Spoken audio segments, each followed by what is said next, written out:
Kisah Abu Nawas dan tukang sihir burung. Dikisahkan, Abu Nawas mempunyai seekor burung nuri yang cantik. Setiap pagi dan sore, Abu Nawas rajin memandikan burungnya tersebut. Pada suatu ketika, Baginda Raja Harun Ar-Rasyid berkunjung ke rumah Abu Nawas. Kedatangan Paduka Raja yang tiba-tiba itu membuat Abu Nawas pun kaget. Pasalnya, di rumah Abu Nawas tidak tersedia makanan untuk menjamu Baginda Raja.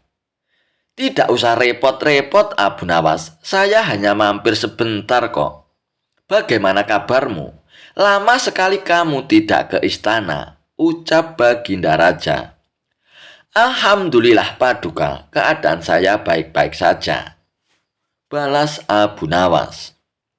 Baginda Raja pun mengamati sekeliling rumah Abu Nawas. Saat matanya tertuju ke pojokan rumah, Baginda Raja pun melihat seekor burung nuri di dalam sangkar. "Wah, kamu sekarang memelihara burung ya Abu Nawas?" tanya Baginda Raja.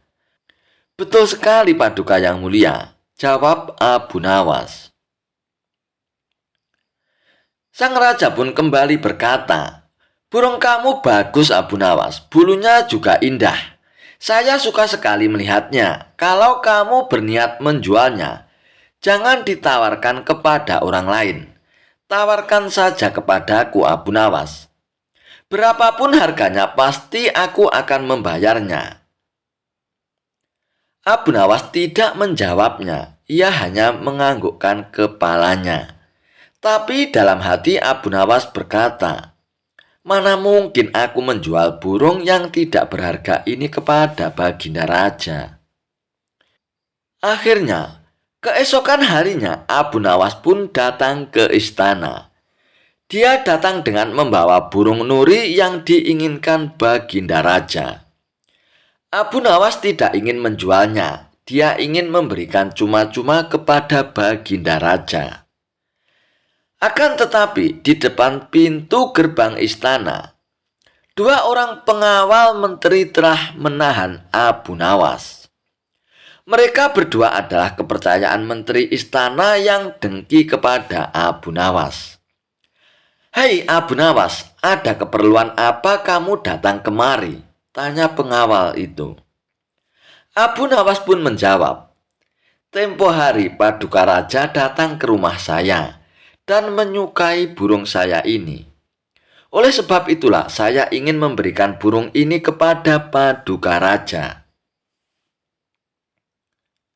Mendengar penuturan Abu Nawas, salah seorang pengawal itu pun berkata, "Tinggalkan saja burung jelek itu di sini, biar aku yang akan menyerahkannya kepada Paduka Raja." Abu Nawas pun menurut saja. Dalam situasi seperti ini, ia tidak mungkin untuk melawannya. Tapi suatu saat mereka pasti akan mendapatkan balasannya. Lalu Abu Nawas pun pulang ke rumahnya. Kedua pengawal itu pun lalu menukar burung Abu Nawas dengan burung gereja. Setelah itu, diserahkan kepada Paduka Raja. "Paduka yang mulia, ini ada titipan burung dari Abu Nawas," ucap pengawal. "Kurang ajar Abu Nawas," kata Baginda Raja dengan nada penuh emosi. Sang raja pun merasa terhina dengan perbuatan Abu Nawas. Burung nuri yang diharapkannya, tapi malah burung gereja yang dikirimkannya. Sang menteri yang dengki kepada Abu Nawas pun tersenyum puas melihat kinerja anak buahnya. "Kali ini engkau pasti akan kena hukuman, wahai Abu Nawas," ujar pengawal itu dalam hatinya. Tanpa menunggu waktu, saat itu juga Baginda Raja pun mendatangi Abu Nawas. "Hai Abu Nawas, kalau kau keberatan menjual burung nurimu kepadaku, aku tidak apa-apa. Tapi jangan kau kirimkan burung gereja ke istana Abu Nawas. Itu suatu penghinaan untukku Abu Nawas," kecam Baginda Raja dengan mata memerah menahan amarahnya. Abu Nawas pun kaget mendengar perkataan Baginda Raja. Padahal yang dikirimkan adalah burung nuri sesuai dengan keinginan Baginda Raja. Akan tetapi Abu Nawas tidak mempunyai saksi untuk membuktikannya.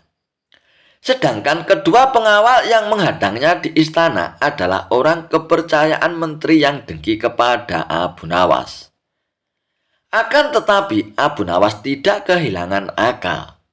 Begini Paduka yang mulia, tutur Abu Nawas mencoba meredakan amarah Baginda Raja. Istana Paduka telah kemasukan 2 orang penyihir Paduka. Penyihir yang mana Abu Nawas? Tanya Baginda Raja dengan heran. Siapa mereka? 2 orang penjaga pintu istana itu penyihirnya. Mereka telah menyihir burung nuri menjadi burung gereja Paduka. Jawab Abu Nawas. Kalau Paduka tidak percaya, tunggulah besok di istana Paduka. Paduka akan menyaksikan sendiri betapa hebatnya sihir mereka. Saya masih punya burung 1 lagi untuk Paduka. Sang raja pun bertanya, burung apa itu Abu Nawas? Burung pipit Paduka yang mulia, balas Abu Nawas. Burung pipit? Kamu sendiri tahu saya tidak suka dengan burung pipit, timpal Baginda Raja. Sabar dulu Paduka. Besok pagi saya akan ke istana membawa burung pipit. Nanti bisa disihir menjadi burung nuri oleh kedua pengawal yang menjaga pintu istana itu Paduka.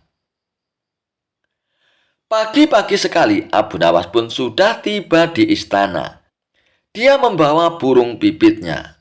Di depan gerbang lagi-lagi Abu Nawas pun dicegat oleh kedua pengawal tersebut. Hai Abu Nawas, ada perlu apa lagi kau ke sini? Hardik si pengawal. Kan sudah kubilang, Paduka Raja tidak menerima tamu. Abu Nawas pun menjawab, maafkan aku, kemarin aku keliru. Aku sebenarnya ingin memberikan burung pipit ini kepada Baginda Raja, tapi aku keliru mengambilnya. Baginda Raja pasti marah-marah mendapat kiriman burung nuri tersebut. Semua orang sudah tahu Baginda Raja sangat benci dengan burung nuri. Paduka Raja pernah tersesat di hutan gara-gara burung nuri sialan itu. Maafkan aku telah membuat Baginda Raja marah. Taruh saja di situ burungnya, biar nanti aku yang akan menyerahkan kepada Baginda Raja. Perintah pengawal istana. Terpengaruh dengan bujukan Abu Nawas, akhirnya kedua pengawal itu pun menukar burung pipit dengan burung nurinya. Setelah itu mereka pun menyerahkan kepada Baginda Raja. Keduanya pun sangat senang sekali, karena sebentar lagi Abu Nawas pasti akan mendapatkan hukuman yang berat dari Baginda Raja. Paduka yang mulia, ini ada kiriman burung nuri dari Abu Nawas, ucap salah satu pengawal. Sang raja pun terperangah kaget. Ternyata benar apa yang dikatakan Abu Nawas. Kedua pengawal ini bisa menyihir alias menggelapkan barang yang bukan haknya. Ini burung nurinya, lalu mana burung pipitnya? Sindir Baginda Raja yang langsung membuat wajah kedua pengawal itu menjadi pucat. Belum sempat kedua pengawal itu menjawab, Baginda Raja pun langsung memecat mereka dan memberikan hukuman. Kisah lucu, Abu Jahal paksa Abu Nawas bayar 100 dinar karena cium bau masakannya. Suatu ketika, Abu Jahal yang merupakan tetangga dekat Abu Nawas sedang mempersiapkan pesta besar di rumahnya. Hampir semua kerabat tetangga terdekat pun diundang, kecuali Abu Nawas. Meski demikian, Abu Nawas tidak menaruh rasa benci kepada Abu Jahal sedikit pun, sebab ia tahu persis watak Abu Jahal. Mengenai pesta yang akan Abu Jahal adakan tanpa mengundang Abu Nawas, sebenarnya hanya bertujuan ingin membalas dendam. Pasalnya, selama usaha Abu Jahal untuk mengerjai Abu Nawas selalu gagal. Dan menurutnya, kali ini dengan rencana membuat pesta besar di rumah bisa dengan puas meledek Abu Nawas. Pesta yang akan diselenggarakan terbilang tidak main-main. Abu Jahal bahkan mengundang hoki ternama dari negeri seberang. Ia pun rela membayar upah cukup mahal supaya bersedia memasak di rumahnya. Tentu saja karena yang memasak adalah hoki ternama, cita rasa masakan yang dibuatnya pastilah lezat dan menggugah selera. Saat si hoki mulai memasak untuk jamuan pesta, aromanya menyebar kemana-mana. Siapa saja yang menghirup pasti langsung tergoda. Kebetulan, aroma masakan tersebut menyebar sampai ke rumah Abu Nawas. Ketika Abu Nawas sedang duduk di depan rumah tanpa sengaja mencium aroma masakan yang begitu lezat. Betapa nikmatnya aroma masakan ini, apalagi kalau sampai memakannya, gumam Abu Nawas. Lalu ia pun penasaran dari mana asal aroma masakan itu. Abu Nawas lalu berjalan menyelusuri rumah-rumah untuk mencari asal bau masakan yang lezat tersebut. Dan ternyata berasal dari rumah Abu Jahal yang sedang memasak untuk mempersiapkan pesta. Melihat kehadiran Abu Nawas di rumahnya, terbesit di benak Abu Jahal untuk meledeknya. Tapi ternyata itu tidak dilakukannya, sebab Abu Jahal mendapat ide yang lebih konyol. "Abu Nawas, ngapain kamu di situ?" teriak Abu Jahal. Abu Nawas yang sedang asik menghirup aroma masakan langsung kaget mendengar teriakan Abu Jahal. "Tidak apa-apain Abu Jahal," sahutnya. "Kamu jangan bohong Abu Nawas, kurang ajar. Kamu pasti sedang mencuri bau masakanku ya," timpal Abu Jahal. Namun Abu Nawas tidak menghiraukan Abu Jahal. Ia lebih memilih balik ke rumah. Tapi ketika baru saja melangkah, Abu Jahal langsung menghalanginya. "Tunggu, kamu tidak boleh pergi seenaknya saja. Kamu harus membayar bau masakan yang kamu curi," bentak Abu Jahal. Perkataan Abu Jahal ini sempat membuat Abu Nawas heran dan terkejut. "Apa bayar? Hanya mencium bau masakan disuruh bayar?" tanya Abu Nawas tak percaya. "Benar, karena masakanku ini dibuat oleh hoki profesional dengan bayaran yang mahal," jawab Abu Jahal dengan sombongnya. Dikarenakan tidak ada yang mau mengalah, pertengkaran kedua orang ini mengundang perhatian warga setempat.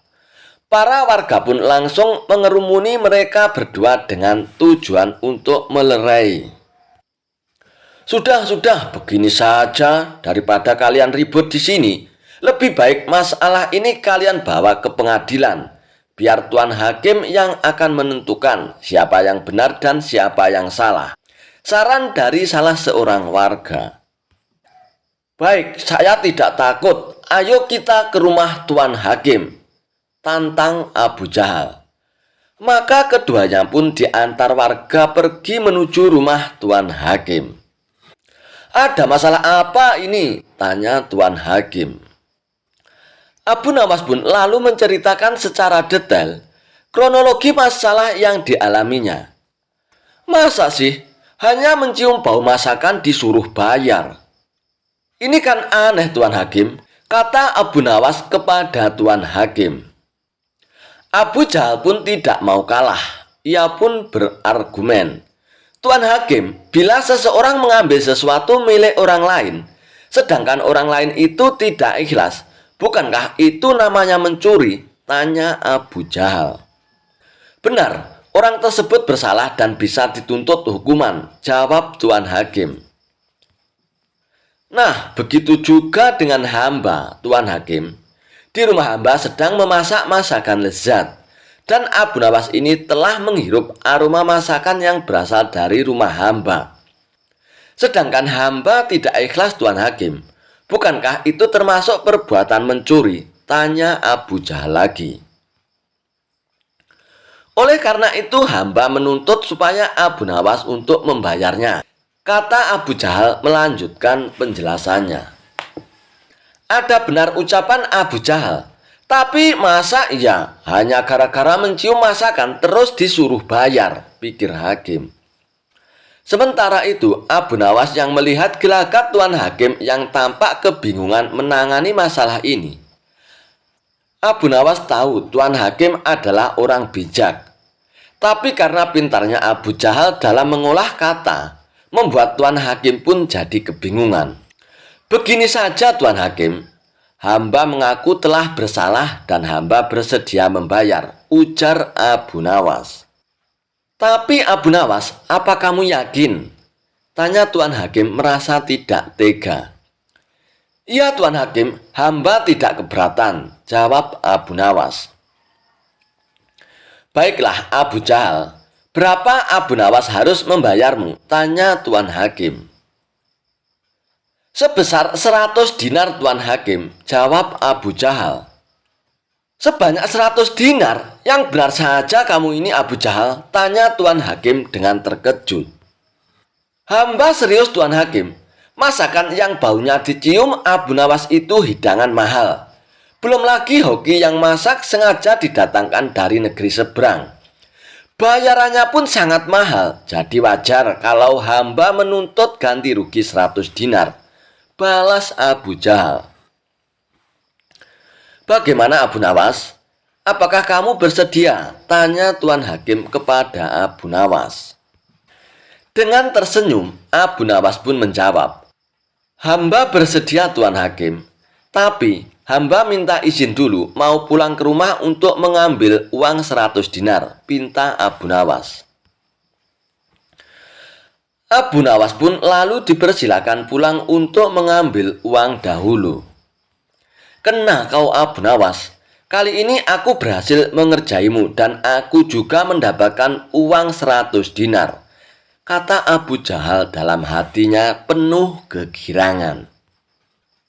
Tidak beberapa lama kemudian Abu Nawas kembali dengan membawa uang 100 dinar. Tuan Hakim, kantong yang hamba bawa ini isinya koin emas berisi 100 dinar. Tapi sebelumnya hamba ingin memperlihatkannya kepada Tuan Hakim, supaya benar-benar percaya kalau uang di dalam kantong ini berjumlah 100 dinar, tutur Abu Nawas. Abu Nawas lalu memberikan kantongnya kepada Tuan Hakim dan disuruh menghitung jumlahnya. Setelah selesai menghitung, Tuan Hakim pun mengembalikannya kepada Abu Nawas. Benar Abu Nawas, uangnya berjumlah 100 dinar, ucap Tuan Hakim. Kemudian Abu Nawas menggoyang-goyang kantong tersebut hingga terdengar suara gemerincing kempingan uang yang berasal dari kantong miliknya. Hai Abu Jahal, apakah kau mendengar suara kepingan uangku ini? Tanya Abu Nawas. Iya, aku mendengarnya. Sini berikan uangnya kepadaku, pinta Abu Jahal tak sabar lagi. Bukannya barusan aku sudah memberimu, kenapa malah minta uang ini? Ujar Abu Nawas. Mana? Sepeser pun aku belum menerimanya, protes Abu Jahal. Agar keributan tidak terjadi lagi, Tuan Hakim lalu menengahi. Maksudnya bagaimana ini Abu Nawas? Aku perlu mengerti, tanya Tuan Hakim. Begini Tuan Hakim, yang hamba curi tadi kan bau masakannya, bukan masakannya. Jadi hamba membayarnya pakai suara duit saja, bukan duitnya, kata Abu Nawas menjelaskan. Mendengar itu Tuan Hakim pun manggut-manggut membenarkan ucapan Abu Nawas. Bagaimana Abu Jahal? Apakah kamu keberatan? Tanya Tuan Hakim. Abu Jahal pun hanya terdiam. Ia tidak menyangka bahwa Abu Nawas bisa sampai secerdik itu. Dia pun kecewa karena gagal mendapatkan uang 100 dinar dari Abu Nawas. Baiklah, aku rasa kasus ini sudah selesai. Sekarang kalian pulanglah masing-masing, pangkas Tuan Hakim. Kisah Abu Nawas mengalahkan seorang mafia tanah. Dikisahkan, Abu Nawas memandangi tamannya yang sudah lama terbengkalai. Saat Abu Nawas sedang bersenang-senang di dalam taman, tiba-tiba ada seseorang yang tak dikenal masuk. "Hei, ngapain kau masuk ke kebunku?" ujar lelaki tersebut kepada Abu Nawas. Dan lelaki tersebut diduga adalah seorang mafia tanah. Abu Nawas pun kaget dan ia pun langsung membantahnya. "Apa? Ini kebun milikku, tahu? Kau jangan mengaku-ngaku ya," ucap Abu Nawas. Akan tetapi, si mafia tanah itu pun sangat kukuh dengan pendiriannya. Ia mengatakan bahwa kebun tersebut adalah miliknya. Begitu juga dengan Abu Nawas. Keributan pun tak bisa dihindari. Keduanya sama-sama tidak mau mengalah. Dikarenakan pada zaman itu tidak ada yang namanya sertifikat tanah. Jadi Abu Nawas pun tak mempunyai bukti yang kuat atas kepemilikan kebun tersebut. Tak ada jalan lain lagi bagi Abu Nawas kecuali melaporkan kepada Baginda Raja. "Ayo kita adukan masalah ini kepada Baginda Raja saja," ucap Abu Nawas. Tantangan tersebut tidak membuat si tuan tanah pun mundur. Ia pun tetap meladeni permintaan Abu Nawas. Lalu keduanya pun pergi ke istana untuk menghadap Baginda Raja.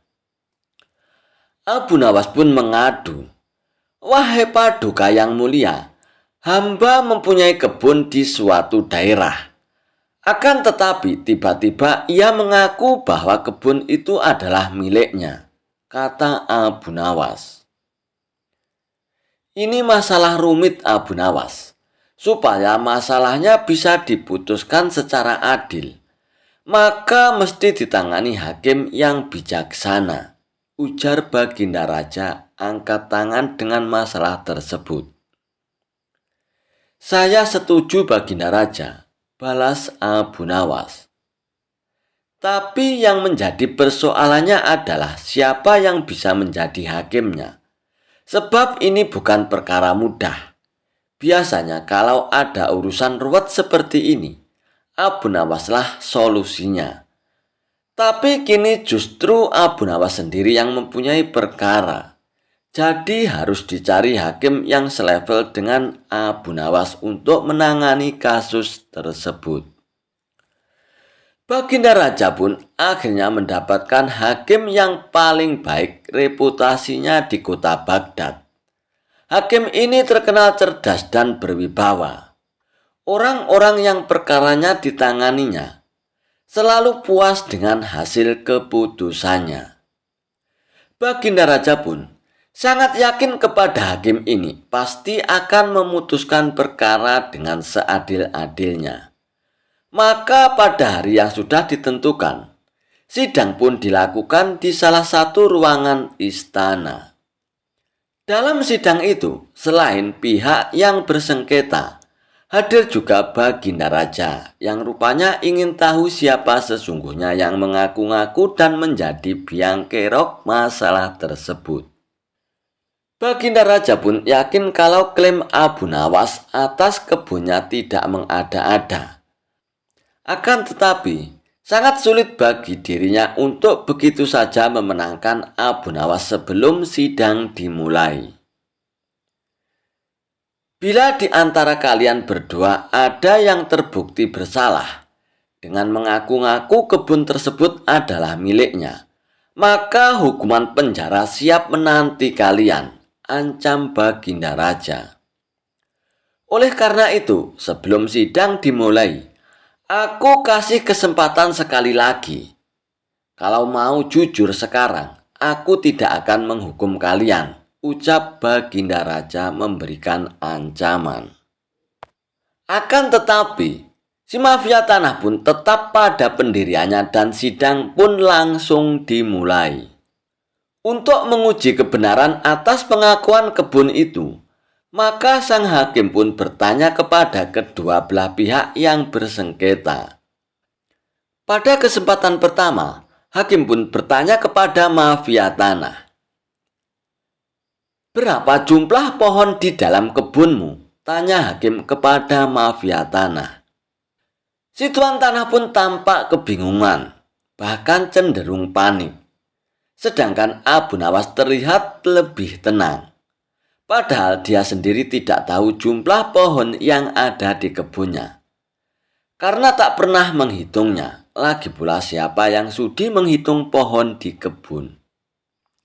Setelah terdiam agak lama, hakim pun kembali berkata kepada si tuan tanah, "Bagaimana mungkin Anda mengaku kebun tersebut milik Anda, sementara tidak mengetahui jumlah pohon yang ada di kebunmu?" Si tuan tanah pun hanya menunduk dalam-dalam. Ia tampak grogi berat dan tidak bisa berkata-kata. Melihat tuan tanah ini, hakim dan baginda raja pun makin yakin kalau si tuan tanahlah yang berbohong. Kemudian, giliran Abu Nawas yang diberi pertanyaan oleh sang hakim.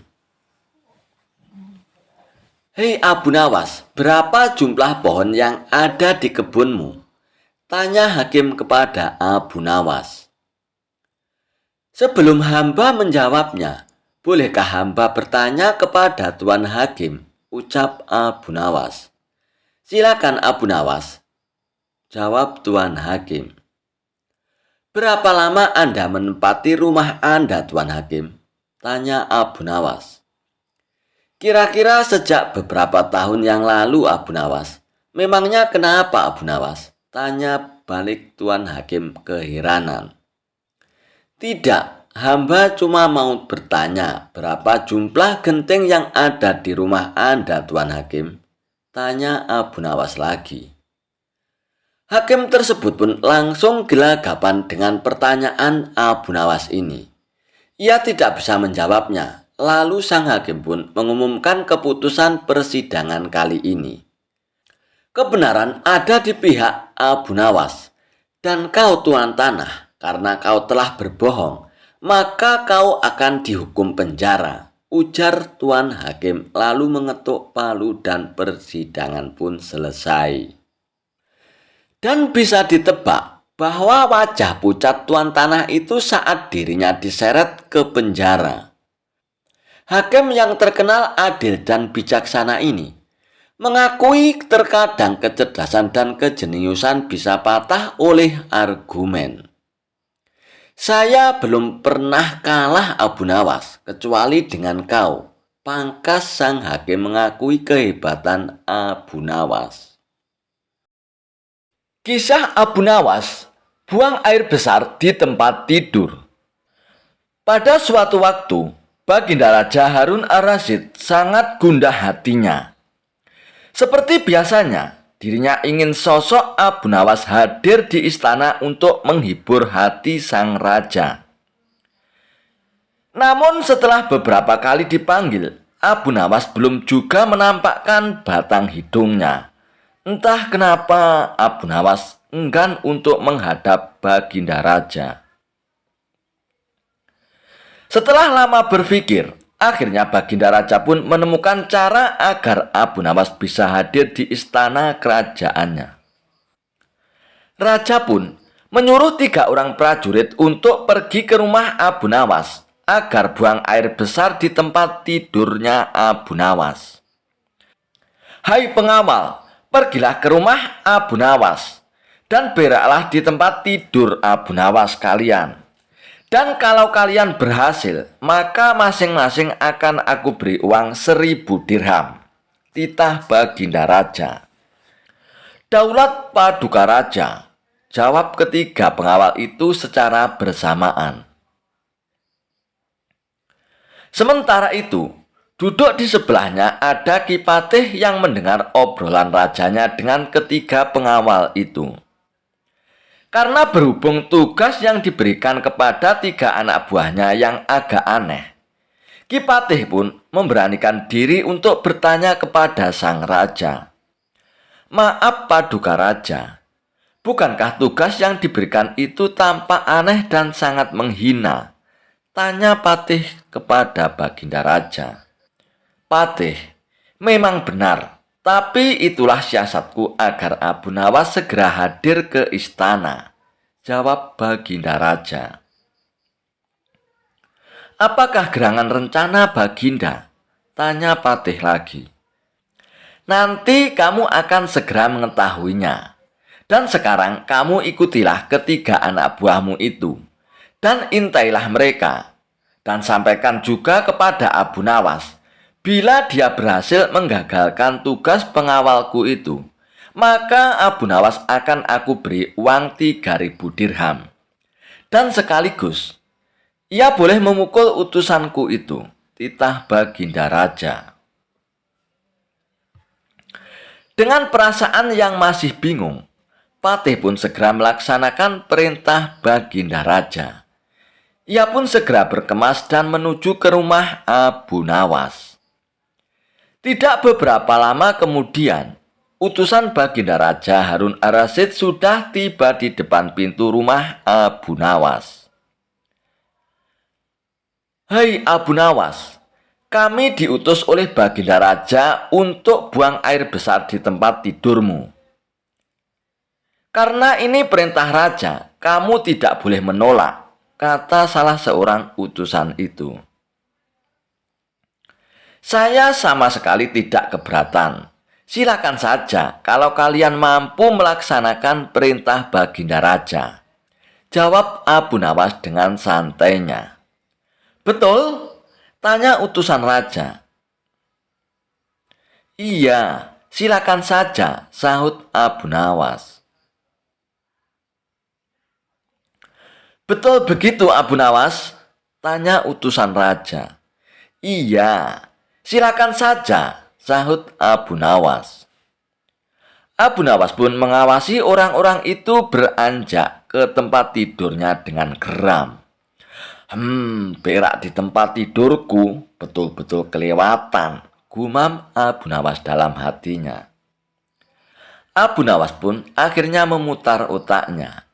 Bagaimana caranya agar para utusan itu mengurungkan niatnya? Setelah berpikir beberapa saat, Abu Nawas pun akhirnya menemukan cara untuk menggagalkan tugas para utusan tersebut. Pada saat para utusan itu hendak bersiap-siap buang air besar, mendadak Abu Nawas berkata dari balik jendela kamar, "Hai para utusan Raja, ada yang lupa saya sampaikan kepada kalian," kata Abu Nawas.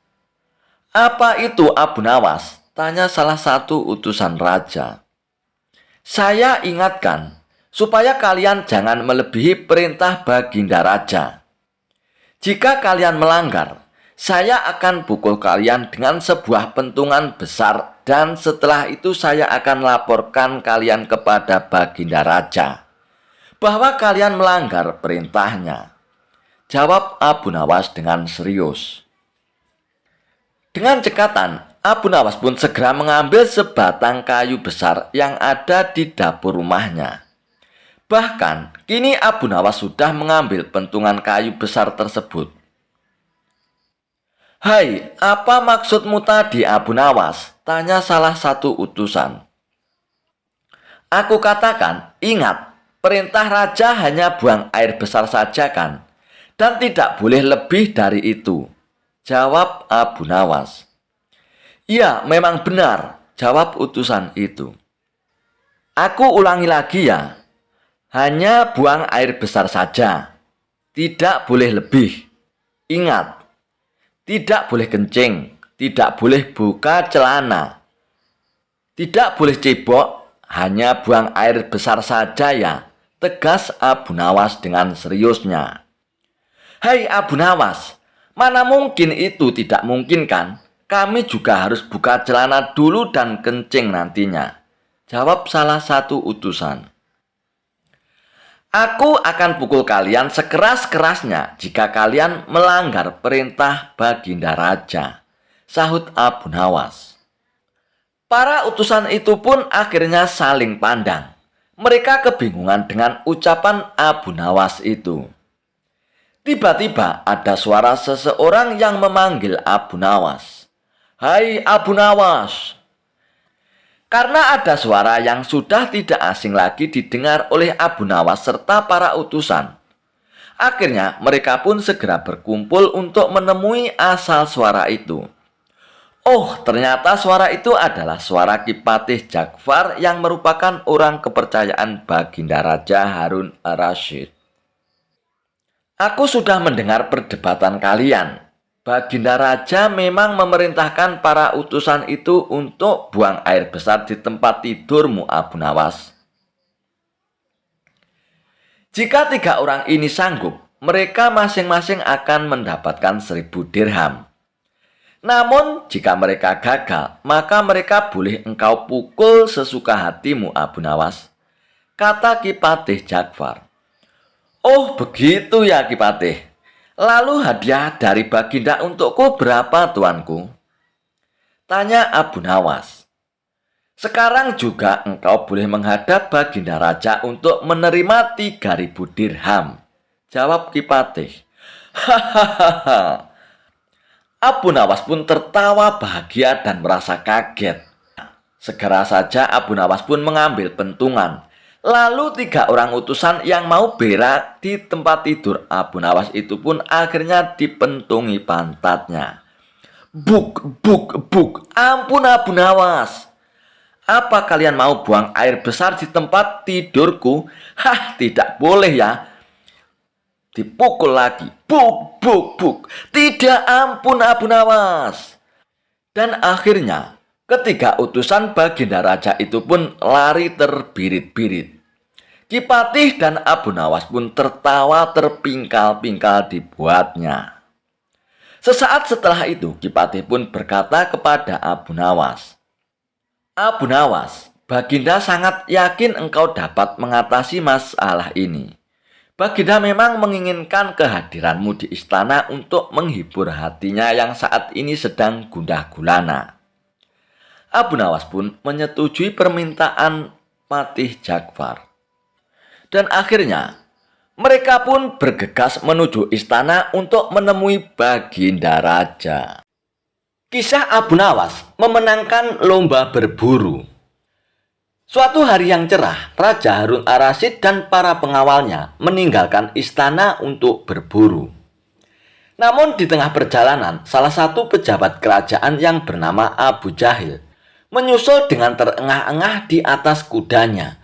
Baginda, hamba mau mengusulkan sesuatu," kata Abu Jahil sambil mendekati sang raja. "Apa usulmu, wahai Abu Jahil?" tanya Baginda Raja. "Agar acara berburu ini lebih menarik dan disaksikan banyak penduduk, bagaimana kalau kita sayembara saja?" ujar Abu Jahil dengan raut wajah serius. Baginda Raja pun terdiam sejenak dan mengangguk-anggukkan kepala. "Hamba ingin beradu ketangkasan dengan Abu Nawas, dan nanti pemenangnya akan mendapatkan sepundi uang emas. Tapi kalau kalah, hukumannya adalah dengan memandikan kuda-kuda di istana selama 1 bulan, tutur Abu Jahil meyakinkan Baginda Raja. Dan akhirnya, Baginda Raja pun menyetujui usulan dari Abu Jahil tersebut. Hitung-hitung sayembara itu akan memberikan hiburan kepadanya. Maka dipanggillah Abu Nawas untuk menghadap Baginda Raja. Dan Abu Nawas pun segera menghadap Raja Harun ar-Rasyid. Ia pun diberi petunjuk panjang lebar oleh Baginda Raja. Namun pada awalnya Abu Nawas menolak sayembara tersebut, karena ia tahu bahwa semua ini adalah akal licik dari Abu Jahil yang ingin menyingkirkannya dari istana. Tapi Baginda Raja Harun ar-Rasyid memaksa dan Abu Nawas tak bisa menolaknya. Abu Nawas pun berpikir sejenak. Ia tahu kalau Abu Jahil sekarang diangkat menjadi pejabat istana. Ia pasti mengerahkan semua anak buahnya untuk menyumbang seekor binatang buruannya di hutan nanti. Namun karena kecerdikannya, Abu Nawas pun tersenyum riang. Abu Jahil yang amat melihat perubahan raut muka Abu Nawas menjadi penasaran dibuatnya. Mana mungkin Abu Nawas bisa mengalahkan dirinya kali ini, pikir Abu Jahil dalam hatinya. Akhirnya, Baginda Raja pun menggiring mereka ke tengah alun-alun istana. Raja dan seluruh rakyat menunggu siapa yang akan menjadi pemenang dalam perlombaan berburu itu. Trompet tanda mulai adu ketangkasan pun telah ditiup. Abu Jahil segera memacu kudanya secepat kilat menuju hutan belantara. Namun anehnya, Abu Nawas justru sebaliknya. Ia dengan santainya menaiki kuda sehingga para penonton banyak yang berteriak. Menjelang sore hari, tampaklah kuda Abu Jahil memasuki pintu gerbang istana. Ia pun mendapat sambutan meriah dan tepuk tangan dari rakyat yang menyaksikannya. Di sisi kanan dan kiri kuda Abu Jahil tampak puluhan hewan yang mati terpanah. Abu Jahil dengan senyum bangga memperlihatkan semua binatang buruannya di tengah-tengah lapangan. Aku, Abu Jahil, berhak memenangkan lomba ini. Lihat, binatang buruanku banyak. Mana mungkin Abu Nawas mengalahkanku? Teriaknya lantang yang membuat para penonton pun semakin ramai bertepuk tangan. Tidak beberapa lama, kemudian terdengar suara kaki kuda Abu Nawas pun mendekat. Semua orang mentertawakan dan meneriakinya karena Abu Nawas tak membawa satupun binatang buruan di kudanya. Tapi Abu Nawas tidak tampak gusar sama sekali. Ia malah tersenyum dan melambaikan tangannya. Baginda Raja pun menyuruh 2 orang pengawalnya maju ke tengah lapangan untuk menghitung jumlah binatang buruan yang didapatkan 2 peserta tersebut. Dan kesempatan pertama, para pengawal menghitung jumlah binatang hasil buruan Abu Jahil. 35 ekor kelinci ditambah 5 ekor rusa dan 2 ekor babi hutan, kata salah satu pengawal. Kalau begitu, akulah pemenangnya karena Abu Nawas tak membawa seekor binatang pun, teriak Abu Jahil dengan sombongnya. Tenang, tenang, aku membawa ribuan binatang. Jelaslah aku pemenangnya. Dan engkaulah, wahai Abu Jahil, silakan memandikan kuda-kuda di istana menurut aturan lomba. Semua binatang boleh ditangkap, yang penting jumlahnya kan, kata Abu Nawas sambil membuka bambu kuning yang telah diisi dengan ribuan semut merah.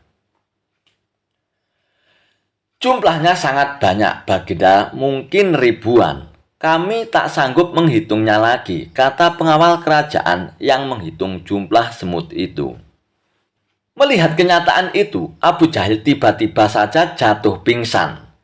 Baginda Raja pun tertawa terpingkal-pingkal dan langsung memberi hadiah kepada Abu Nawas. Kisah Abu Nawas mengalahkan orang ateis. Kecerdikan Abu Nawas memang luar biasa. Tidak henti-hentinya kisah Abu Nawas bikin heboh sekaligus kagum Baginda Raja. Dan kali ini, kisah tentang Abu Nawas mengalahkan seorang ateis yang bertanya siapa pencipta Tuhan. Dan orang ateis itu pun tidak menyangka akan kalah dengan Abu Nawas. Dikisahkan, suatu hari ada orang asing datang ke kota tempat Abu Nawas tinggal. Orang asing itu menyatakan diri tidak percaya dengan keberadaan Tuhan. Dan keadaan kota pun benar-benar gaduh oleh orang asing ateis itu. Baginda Raja pun mendengar kabar kegaduhan yang juga meresahkan rakyatnya.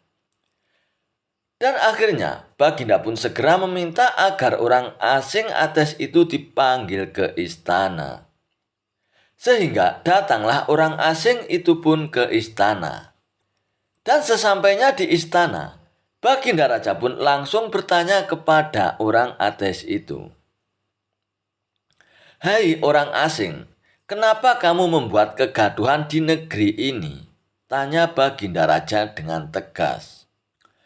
Dan orang asing ateis itu Memang kurang ajar, dia bukannya menjawab pertanyaan Baginda Raja. Malah ia kembali menantang untuk dibuktikannya keberadaan Tuhan. Baginda Raja pun menyabarkan dirinya, lalu bertanya lagi kepada orang asing tersebut.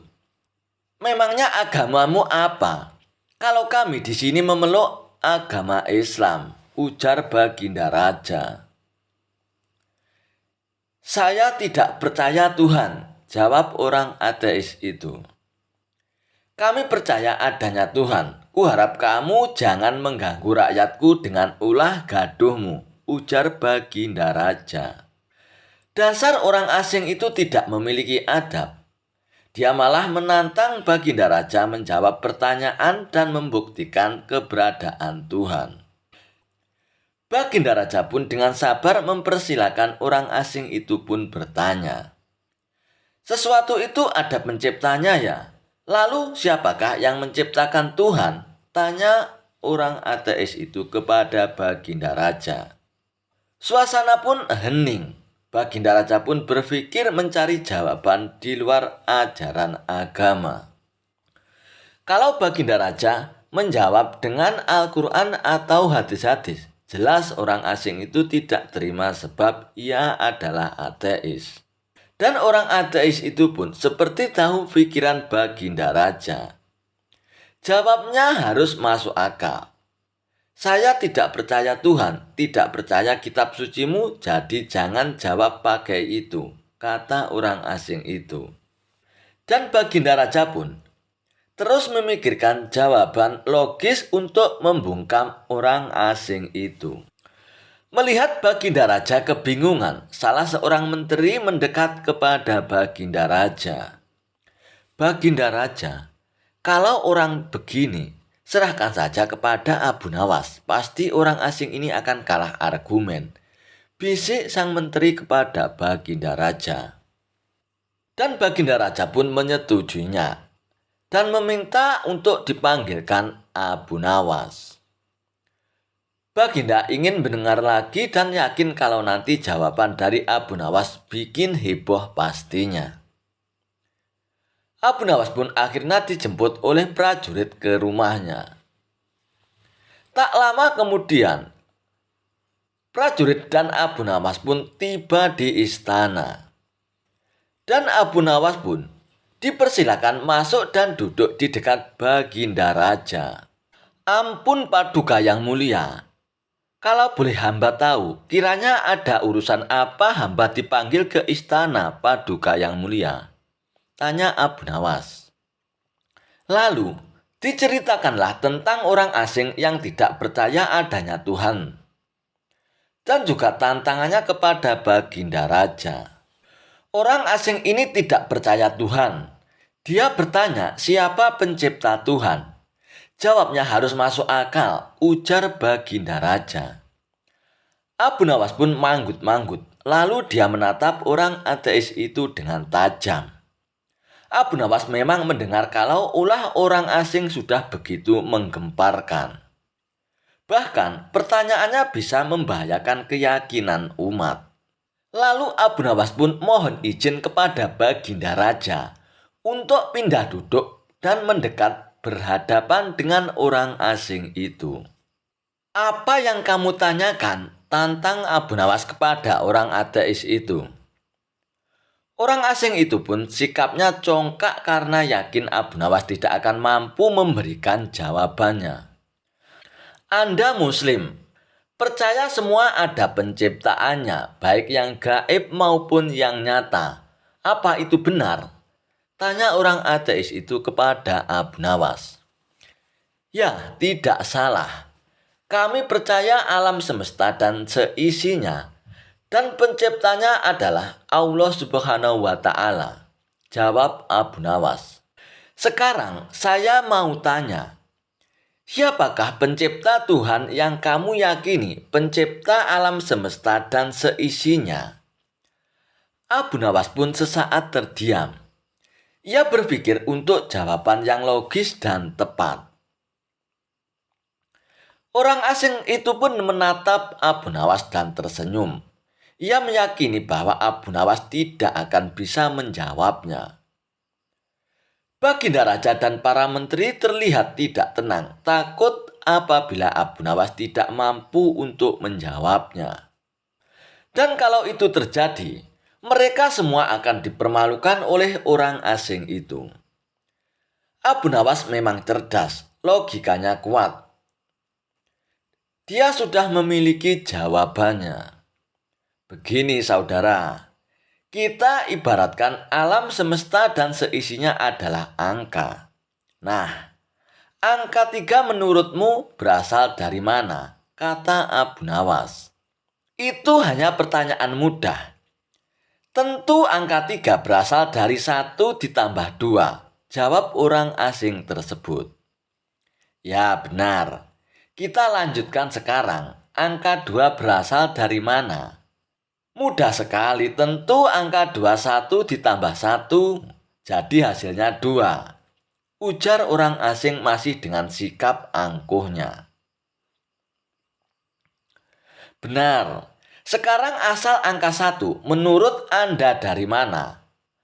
Tanya Abu Nawas kembali. Dan mendapat pertanyaan ini, orang asing itu pun gelagapan. Dia terdiam tidak mampu untuk menjawabnya. Suasana pun menjadi hening. Para menteri juga baginda raja sejak dari awal terjadi dialog Abu Nawas dan orang asing semuanya tegang. Takut Abu Nawas tidak mampu untuk memberikan jawaban yang telak. Nah, kan Abu Nawas bikin heboh lagi. Orang ateis itu mati kutu loh, terdengar bisik-bisik para menteri dengan nafas lega.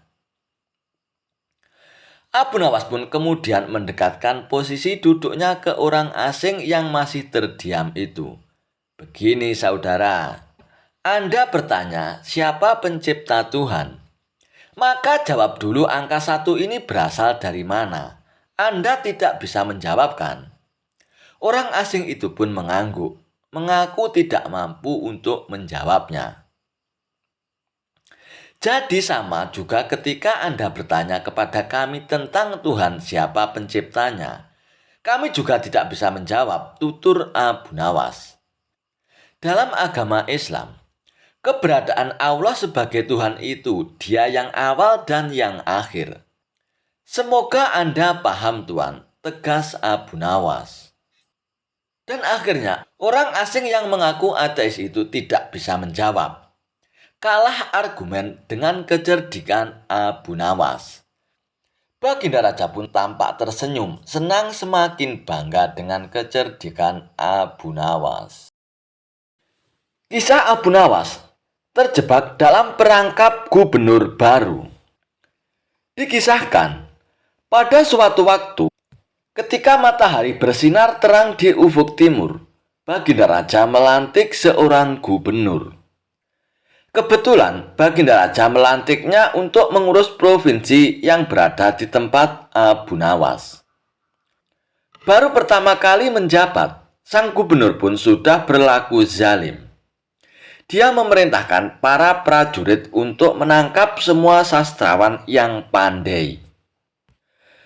Dan atas perintah sang gubernur, para prajurit pun mendatangi rumah-rumah sastrawan yang dianggap pandai. Satu persatu mereka pun ditangkap dan diseret ke hadapan sang gubernur. Dan mereka pun berkumpul di sana. Setelah semua sastrawan yang pandai sudah ada di hadapan sang gubernur, mulailah dipanggil satu persatu. Mereka hanya tahu bahwa saat ini hatinya sedang merasa tidak enak. Satu orang pun telah dipanggil dan mulai berjalan menghadap gubernur yang sedang duduk di atas tahtanya. Sesudah sampai di hadapan sang gubernur, gubernur pun bertanya, "Menurutmu, aku ini pejabat seperti apa?" "Engkau adalah pejabat yang zalim kepada masyarakat kecil," kata sastrawan itu. Mendengar jawaban dari sastrawan itu, gubernur pun langsung memanggil prajuritnya. "Hai prajurit, bawa dia ke penjara," ucap gubernur memerintahkan prajurit dan algojonya. "Bawa satu lagi ke sini," kata gubernur. Kemudian menghadaplah satu orang sastrawan berikutnya. Ia pun berjalan menghadap sang gubernur dengan wajah pura-pura tenang. Sesampainya di hadapan sang gubernur, ia pun ditanya, "Menurutmu aku ini pejabat yang seperti apa?" Lalu sastrawan itu pun menjawab, "Engkau adalah pejabat yang adil karena membela rakyat yang lemah." "Kamu adalah sastrawan yang pembohong," kata gubernur dengan marahnya. "Jebloskan dia ke penjara, prajurit." Akhirnya, sastrawan yang kedua pun masuk penjara. Semua sastrawan yang berkumpul dan menyaksikan kejadian itu pun merasa gelisah. Sebab jawaban apapun yang dilontarkan, benar ataupun salah, jujur atau bohong, tetap keliru di hadapan sang gubernur. Dari semua sastrawan yang telah ditangkap, semua dihadapkan kepada gubernur dan akhirnya pun masuk penjara. Dan di luar sana, masih ada beberapa sastrawan yang tidak ditangkap oleh prajurit suruhan gubernur.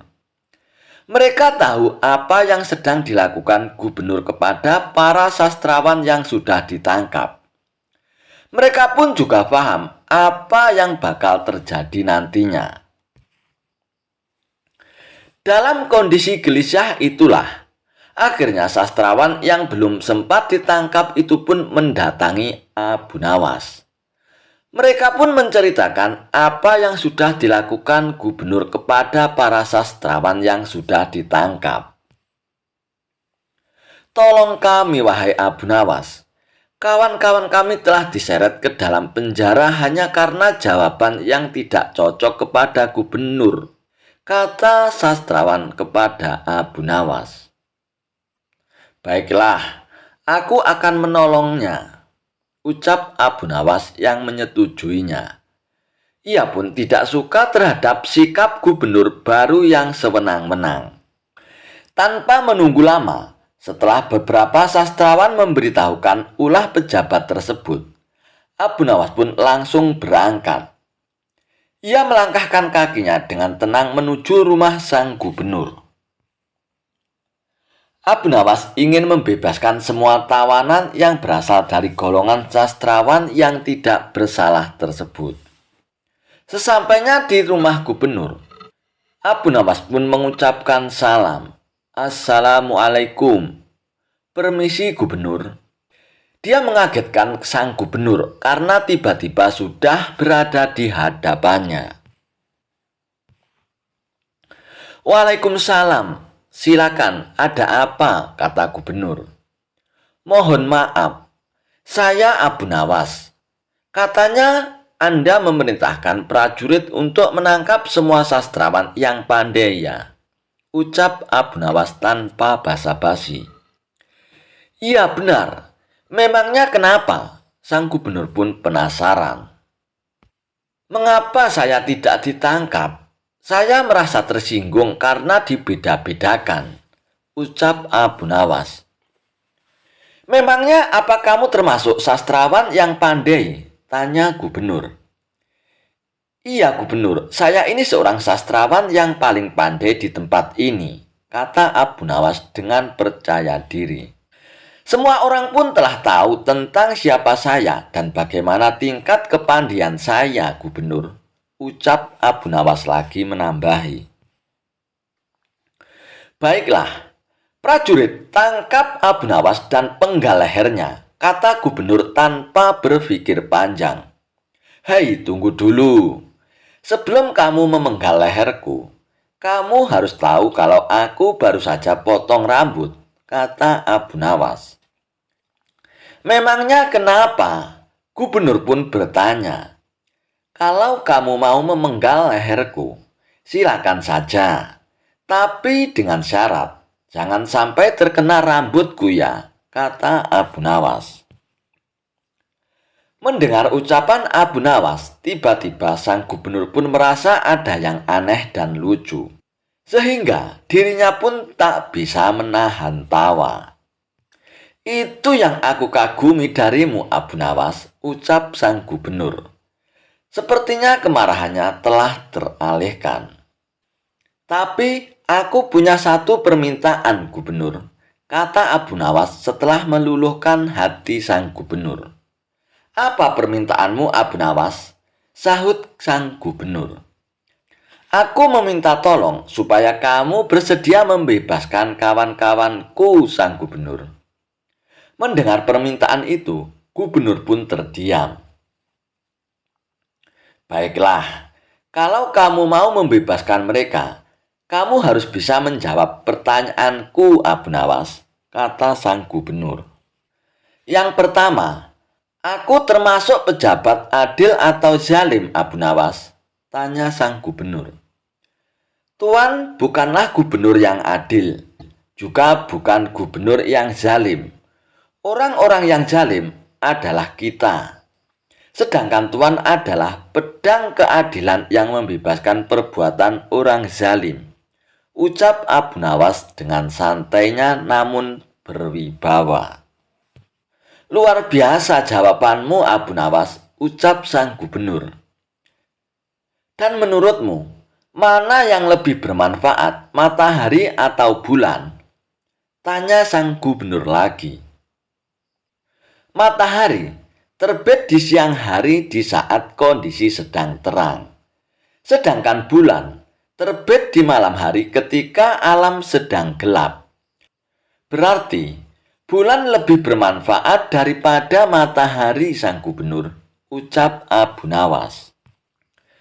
Jawaban Abu Nawas kali ini memang nyeleneh. Tapi kalau dipikir benar juga, akhirnya gubernur pun tertawa dibuatnya. "Benar apa kata Raja, Abu Nawas, kamu memang cerdik. Baginda Raja telah menceritakan kepadaku tentang kepandaianmu, Abu Nawas," tutur gubernur. "Jadi, kamu sudah mendengar namaku dari Baginda Raja ya, gubernur? Terus bagaimana tentang nasib kawan-kawanku?" kata Abu Nawas. "Sejak semula, aku tidak punya niat untuk memenjarakan mereka, Abu Nawas. Namun aku hanya ingin menguji kepandaianmu. Apakah benar ucapan dari sang raja tentang dirimu, Abu Nawas? Intinya mereka ditangkap supaya kamu datang ke sini," kata gubernur sambil senyum-senyum. "Dasar, berarti dia telah mempermainkanmu," kata Abu Nawas menggerutu dalam hatinya. "Tunggu aja pembalasanku," ancam Abu Nawas dalam hati. Kisah Abu Nawas, sebuah tebakan jitu. Baginda Raja Harun ar-Rasyid kelihatan murung.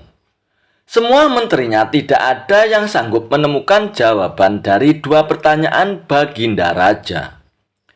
Bahkan para penasihat kerajaan pun merasa tidak mampu memberikan penjelasan yang memuaskan kepada Baginda Raja. Padahal Baginda Raja sendiri ingin mengetahui jawaban yang sebenarnya. Mungkin karena amat penasaran, para penasihat Baginda pun menyarankan agar Abu Nawas saja yang memecahkan teka-teki tersebut. Tidak begitu lama, Abu Nawas pun dihadapkan kepada Baginda Raja.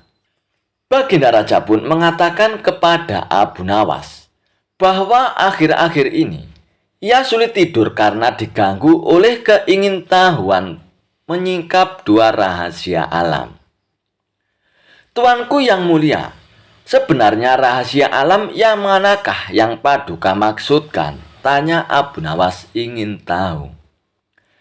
"Aku memanggilmu untuk menemukan jawaban dari dua teka-teki yang selama ini menggoda pikiranku, Abu Nawas," kata Baginda Raja.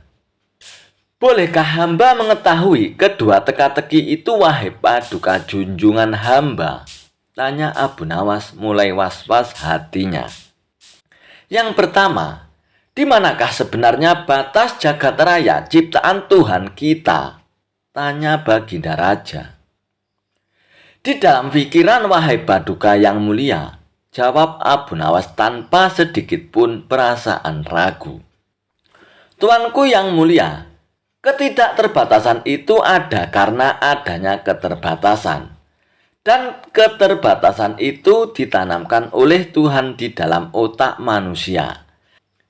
Dan manusia itu tidak akan pernah tahu di mana batas jagat raya ini. Sesuatu yang terbatas tentu tak akan mampu mengukur sesuatu yang tak terbatas. Lanjut Abu Nawas. Baginda Raja pun mulai tersenyum karena merasa puas mendengar penjelasan Abu Nawas yang masuk akal. Kemudian Baginda Raja pun melanjutkan teka-teki yang kedua. Wahai Abu Nawas, manakah yang lebih banyak jumlahnya, bintang-bintang di langit ataukah ikan-ikan di lautan? Tanya Baginda Raja. Ikan-ikan di laut, Baginda Raja, jawab Abu Nawas dengan tangkas.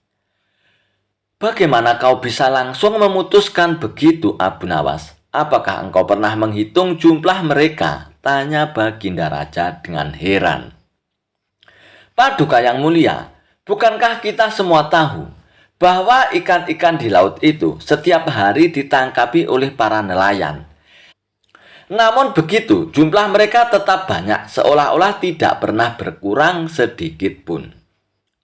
Sementara itu, bintang-bintang di langit tidak pernah rontok. Jumlah mereka juga banyak. Jawab Abu Nawas meyakinkan.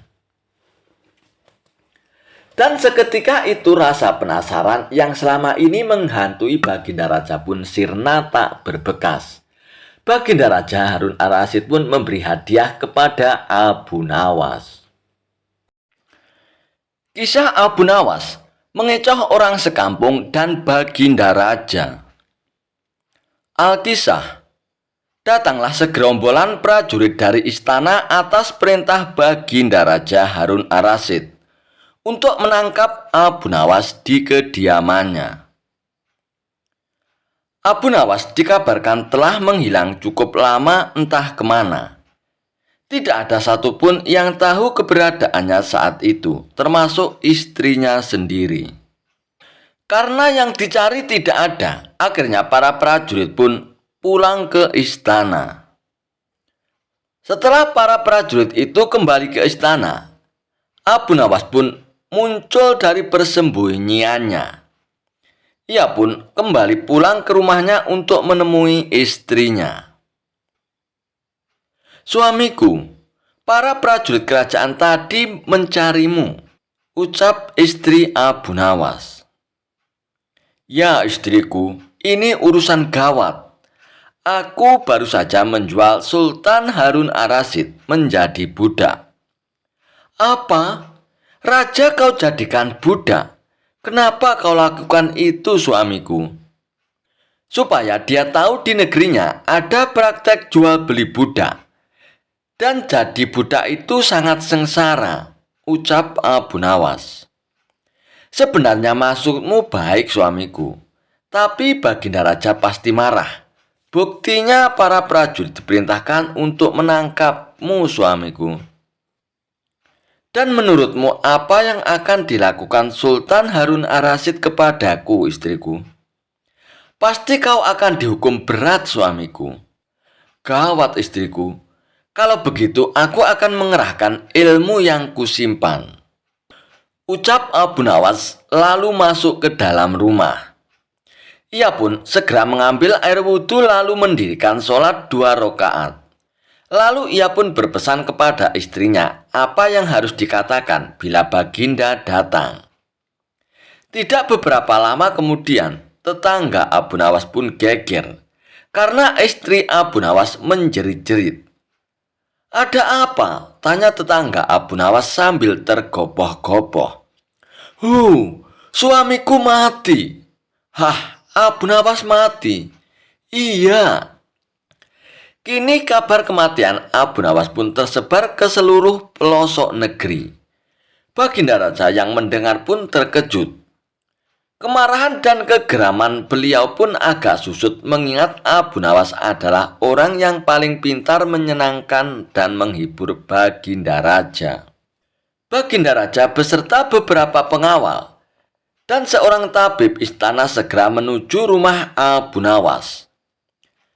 Tabib segera memeriksa Abu Nawas. Sesaat kemudian ia pun memberi laporan kepada Baginda Raja bahwa Abu Nawas memang telah mati beberapa jam yang lalu. Setelah melihat sendiri tubuh Abu Nawas terbujur kaku dan tak berdaya, Baginda Raja pun merasa terharu dan meneteskan air mata. Lalu beliau pun bertanya kepada istri Abu Nawas, "Adakah pesan terakhir dari Abu Nawas untukku?" tanya Baginda Raja. "Ada Paduka yang mulia," kata istri Abu Nawas sambil menangis. "Katakanlah apa pesan Abu Nawas itu," kata Baginda Raja. "Suami hamba Abu Nawas memohon sudilah kiranya Baginda Raja mengampuni semua kesalahannya di dunia dan akhirat di depan rakyat Paduka," kata istri Abu Nawas dengan terbata-bata. "Baiklah, kalau itu permintaan Abu Nawas yang terakhir, aku akan menyanggupinya," kata Baginda Raja. Jenazah Abu Nawas pun lalu dimasukkan ke dalam keranda. Kemudian Baginda Raja pun mengumpulkan rakyatnya di tanah lapang. Lalu beliau pun berkata, "Wahai rakyatku, dengarkanlah bahwa hari ini aku Sultan Harun Ar-Rasyid telah memaafkan segala kesalahan Abu Nawas yang telah diperbuat terhadap diriku dari dunia hingga akhirat. Dan kalianlah sebagai saksinya." Usai Baginda Raja berkata, tiba-tiba dari dalam keranda yang terbungkus kain hijau terdengar suara keras, "Syukur!" Seketika pengusung jenazah pun ketakutan, apalagi melihat Abu Nawas bangkit berdiri seperti mayat hidup. Seketika rakyat yang berkumpul pun lari tunggang langgang bertubrukan dan banyak yang jatuh tergilir. Abu Nawas sendiri segera berjalan ke hadapan Baginda Raja. Pakaiannya yang putih-putih bikin Baginda Raja pun gemetaran. Kau sebenarnya mayat hidup atau memang kau hidup lagi?" tanya Baginda Raja dengan gemetar. "Hamba masih hidup, tuanku yang mulia. Hamba mengucapkan terima kasih yang tak terhingga atas pengampunan tuanku," ucap Abu Nawas.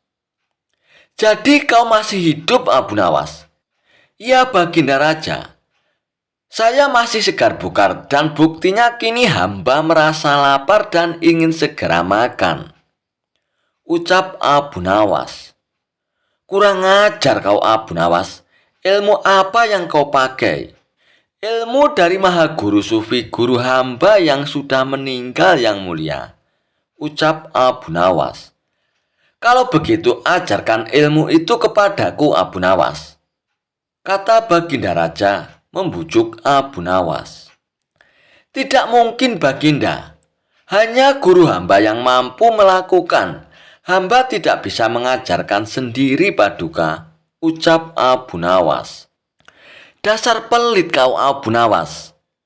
Baginda Raja pun menggerutu merasa kecewa. Sambil ia pun pergi meninggalkan Abu Nawas untuk kembali ke istana dan merasa geram.